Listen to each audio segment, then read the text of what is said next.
Hello, I'm Professor Tim Spector of the ZOE COVID Study.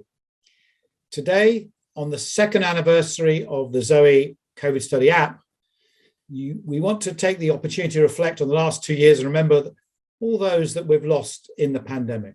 Many of you have lost someone close and may have been forced to say goodbye at a distance or have suffered long-term problems. So I want you to know that despite the government's refusal to take COVID seriously anymore and communicate what's going on to the public, the ZOE study will remain as a critical tool to help us avoid disasters like the one we've seen in the UK over these last 2 difficult years. Now, COVID is still, unfortunately, around us, and case numbers have never been higher than they are today. And we're incredibly grateful for all of your continued reports on the app that keep everyone up to speed. Over the last 2 years, we've seen cases rising and falling. And if you look at this graph, and we can see they're rising again, but this gives you an idea of what that 2-year period has looked like. And we all remember 2 years ago where there was very little data, and the ZOE app was there to really help people get some idea of the gravity of the situation. Then it went down a lot, and we remember that really nice summer where there were hardly any cases. Then it came back again that next winter, dropped again. And you can see how it's really just kept up at a pretty high rate until we are seeing where we are now with Omicron. And we've calculated that since about May of 2020, we've seen 35 million COVID cases. That is a hell of a lot. And 18 million of them have just with Omicron. And so in 4 months, we've just assumed 50% of the total. And this is partly to do with this hyper-infectious state that the new variants have become, far more virulent than the original ones, but also partly to do with our ability to test better than 2 years ago. So I'll be discussing that later, and I'll also be discussing the consequences in terms of this mass infection across the country if people fail to isolate with COVID symptoms, and what we as a group can do to try and change that. And finally, I'll be sharing some interesting information with you about our health survey on menopausal symptoms and how you can reduce them. But first, let's have a look at this week's data. We've hit a record high of over 325,000 cases. It's still going up every single day. And we've seen a 26% increase this week on top of about 50% last week. It's nearly 80% increase in 2 weeks. And this means that around 1 in 19 people currently have COVID. That's a huge number, and it's pretty much all around the country. It's highest in London, Scotland, east of England, but nowhere is being spared, as we'll see. In terms of deaths, average deaths are in the week 707, about 100 a day, slightly higher than last week. Nothing particularly unusual. These are going to slowly creep up, but we do know that your risk of dying from Omicron, if you've been vaccinated, is less than the average flu. So that's not the main thing we should be worried about. We should be worried about hospitalizations because the government data shows about 1,900 people admitted a day with COVID. And we've had these sort of above 2,000 is where hospitals start to get concerned. And at 3,000, the whole system starts breaking down. This is a big increase from last week of about 1,400 as more people are getting infected. Of course, not everyone is coming in because of COVID. They may be getting it when they're there. And this means they're more vulnerable and more likely to stay longer or have more problems with their disease. We've seen a number of patients in Devon hospitals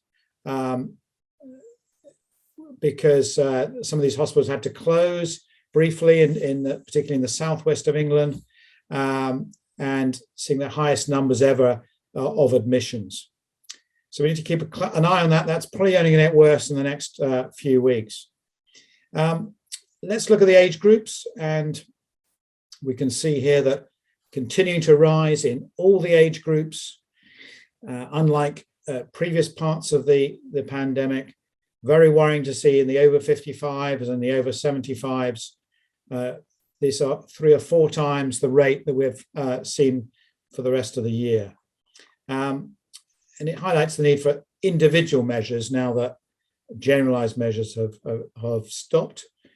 Need to think about your own hygiene and also getting that right proper mask, these FFP2s and 3s, definitely worth investing in those. Now, boosters will be rolled out in April to the over 75s, and this will hopefully work to reduce some of the symptoms and the duration and the need to go to hospital. We don't yet know about other age groups, but let's see what happens. In the regions, all the UK regions are increasing, as we discussed. Scotland was leading, but it's finally been overtaken by London, which was interesting, was the last to go up in this particular wave because it was really badly affected with the BA1 variant in January. But the southeast, the southwest, east of England, as you can see, are all rocketing up. And what's interesting is to compare Scotland with the English regions. Scotland still has some restrictions and mask wearing. Obviously hasn't had a huge effect on these numbers. It'll be interesting to see what they do about masks when they reconsider their plans in April. Many people are reporting getting COVID multiple times. Our data suggests that it's still just under 7%. It goes up and down, as you can see in this graph. This is probably an underestimate because it needs positive testing at both time points, but gives you a rough idea of what is going on. Certainly you can get it, and there are cases of people getting it a month after having had it before. They're pretty rare. It looks like immunity is lasting around 3 months, but not much more. I've been working with a colleague of mine, Professor Carl Friston at University College, looking at scenario modeling. And he's an expert on doing models predicting the future, which is always difficult. And self-isolating when symptomatic is the most effective way of reducing viral transmission. And this is in order to reduce contact rates with people when they're most likely to be infectious. And that's particularly when they're symptomatic and they're shedding most of their virus. So most people appear to know this, and they report good intentions when it comes to self-isolation. And studies were done on this in February, and it was quite good. About 80% of people did generally abide, and when they had symptoms, stayed at home. But with less testing and government refusing to tell the public about the current symptoms, this is likely to be much lower in April.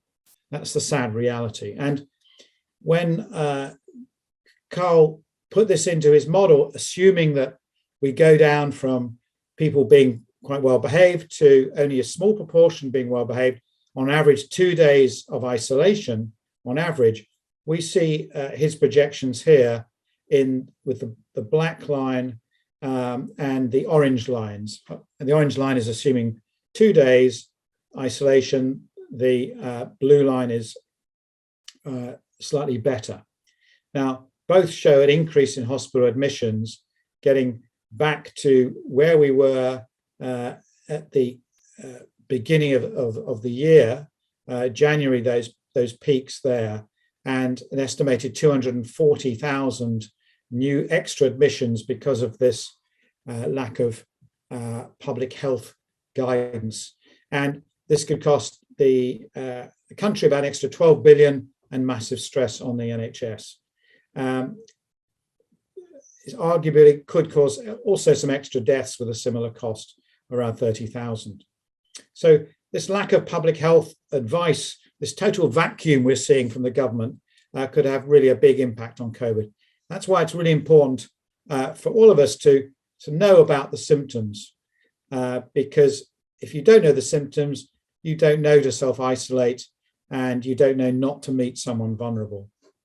And it's been 719 days since we pointed this out to the government, who stubbornly are still refusing to acknowledge this and tell people what's really going on. And you can see that runny nose is now 82% of all positive cases pretty much start with a runny nose. Why doesn't the government tell anyone? It's really not that hard.